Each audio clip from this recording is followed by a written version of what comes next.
And January 26th of 2024, I mined the first block of TexitCoin. Now, here's the important part.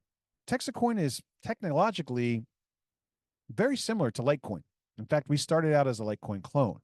And I did that because I wasn't interested in bringing any fancy bells and whistles to the conversation. I was looking at the community and I said, well, I'm going to get into crypto. Which one should I get into? Bitcoin, Litecoin, Ethereum? You got all these great ones out there. Which one should I throw my hat in the ring to support? And I set out to do some research.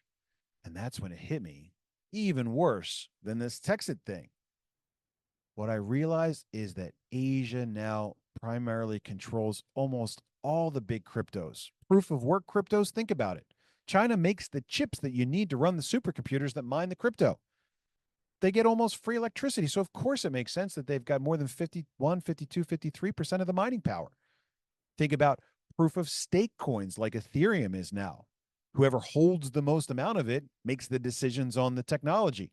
Well, the biggest exchange in the world is Binance, 5, 6, 7, 10 times bigger than Coinbase. They've got the majority of the crypto holdings. I mean, 60% of all crypto trading now is Japan, Korea, and China. And I was blown away to find out that the majority of the crypto excitement today is in Asia. I said, there's got to be somebody that's doing something like a made in America crypto, right? Make crypto American again. Not a thing. And I said, that's what I'll do. Let's design a proof of work coin. That's the hard way. It's real easy to code up a meme coin and launch a, Hawk 2 Girl token. The hard way is building out the mining infrastructure, but the mining infrastructure is really what matters, because in proof of work coins, we're taking electricity as our raw material. We're working that electricity through these things called ASICs, these supercomputers that are designed to do these complex math equations in a lottery format to get this prize, this digital reward. When I thought about that, I thought this is very similar to how I used to manufacture coins back in the day. I take this big bar of silver. That's my raw material. I'd melt it down using all this production equipment and electricity. And at the end of the day, I get a pile of, 1-ounce silver coins. So when I thought about electricity as the raw material, ASICs as the production equipment, and at the end of the day, I get a pile of digital coins, it's the same thing. I've been doing this for years. I know how to do it. And I said, I'm going to build a mine here in Texas. Texas is beginning to become the center of the cryptocurrency conversation in the United States.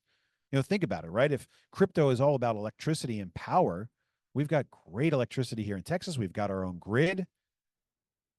The only problem we really have here in Texas is the heat, and these supercomputers put off a ton of heat.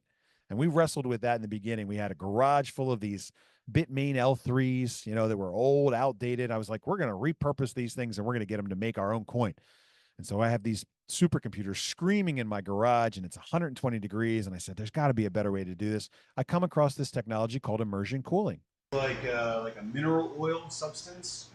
We've got about 252 amps of 480 volt power plugged into the tub. I don't touch it. Well, you can. That's the fun thing about it. You can put your finger within like a quarter of an inch of a 480 volt connection, which is like a no-do, without getting electrocuted. So it's kind of an engineered mineral oil. And it's kind of off because of the heat, or it's 16 times more thermally conductive than airflow is. So if you've got these things sitting here and you're just blowing air across the chips, they get hot. Creates a lot of heat. And now we've got tubs full of something like mineral oil and these expensive supercomputers dropped into these, these exotic tubs that are pumping this fluid outside through a heat exchanger. And this is all stuff that makes sense to me because I've come from this industrial background. And so I started mining TexitCoin in January of 2024. That was back when it was just a twinkle in my eye. And, I knew that it was going to take some time to develop the resources and the assets that would be required for us to turn into something that the world would be interested in learning more about. And it was April of 2024, about 69 weeks ago, funnily enough, that I felt good enough about the project that I introduced it to my friends and family. I invited them to buy a handful of coins and to start mining TexitCoin with me. And I made a very simple program. I took lots of ideas from the people that did it before. I said, we got to build a mine. We got to build a mine that's so big that the cryptocurrency community looks at this and goes, wow, that's a big mine, but we need to build this with individuals. Because it'd be very easy to get one rich guy to dig deep in his pocket, pull out $100 million to build a big mine. But that means that one guy owns it. He gets to keep all the profits from that. We need a second chance. You know, we missed Bitcoin. We missed Litecoin. We missed all these different things. Why not give ourselves another chance? Learn from all those mistakes that were made by the crypto community, the hackers, and the password problems. Let's use these powerful tools that we have today, and let's have a do-over. And so I built us a Bitcoin time machine. I got rid of my gold and silver horse and buggy. I built us a cryptocurrency rocket ship from all the things that I've learned over the years about honest money and voluntary barter currencies and equal exchange of value and cryptocurrency and the great things that it brings to the conversation. I put those all together and I built us the TexitCoin rocket ship. And in April of 2024, 69 weeks ago, I invited friends and family to join me. I said, put in $1,000. We're going to crowdsource this mine, guys. Every time somebody puts in $1,000, we're going to take that money and we're going to grow the mine a little bit. Because not only do we just have to build this mine, but we also have to build a community of enthusiasts that want TexitCoin to win. I mean, look, people have done this before. There's no, questioning that.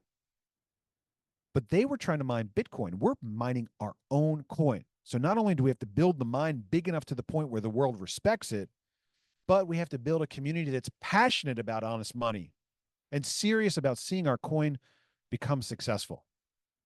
And I told those people back in the early days that put their money in, I'm going to do 3 things with your money. I'm going to be a good steward of your money. I'm going to build the mine.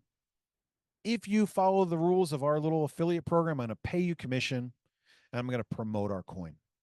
And that's my simple plan. And if I do those 3 things, I think we're going to have a project that's going to grow and be successful. People are going to laugh at us in the beginning. Oh, man, they're going to think it's funny. And they're going to make the same jokes and comments about us that I'm sure that they did about Bitcoin back when it was in its infancy. Let them laugh today. But if you see the opportunity that I see, you look at my background, the things that I bring to the table, making this project incredibly authentic and a continuation of my life's work, just swapping out that horse and buggy for a digital currency rocket ship, then join me.